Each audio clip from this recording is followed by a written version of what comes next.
Question number 29, NEET 2026.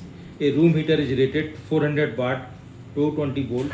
If supply voltage drop to 200 volt, what will be the power consumed? देखिए heater की आपको rating दी है 400 वाट और 220 volt.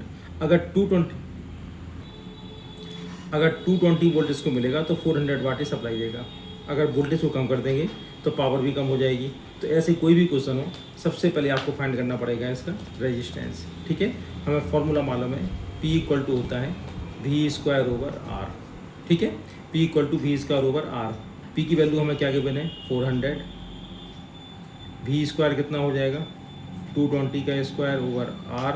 तो R की वैल्यू आ जाएगी 220 इंटू 220 ओवर 400।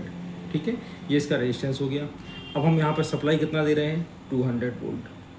ठीक है, अगर आपने सप्लाई वोल्टेज को कम कर दिया तो पावर भी कम हो जाएगी।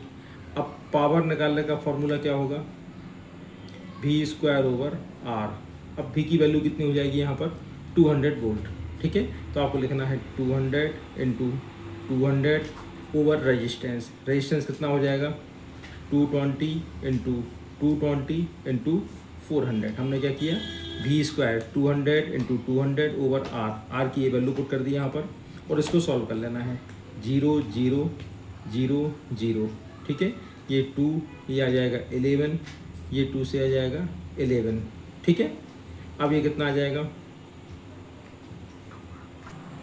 अब इसको आप ऐसे लिख सकते हो, देखो 2 इंटू 2 हो गया 4 इंटू 100 इंटू 100 ओवर 11 इंटू 11। 11 9 या 99, तो आप इसको नियरली ऐसा मान सकते हो, ये 9 ये 9। ठीक है, 9 9 या 81, 81 इंटू या 80 इंटू 4 हो गया 320। 320 के आसपास एक हमारे पास ऑप्शन है 331, तो आंसर आ जाएगा 331 वाट।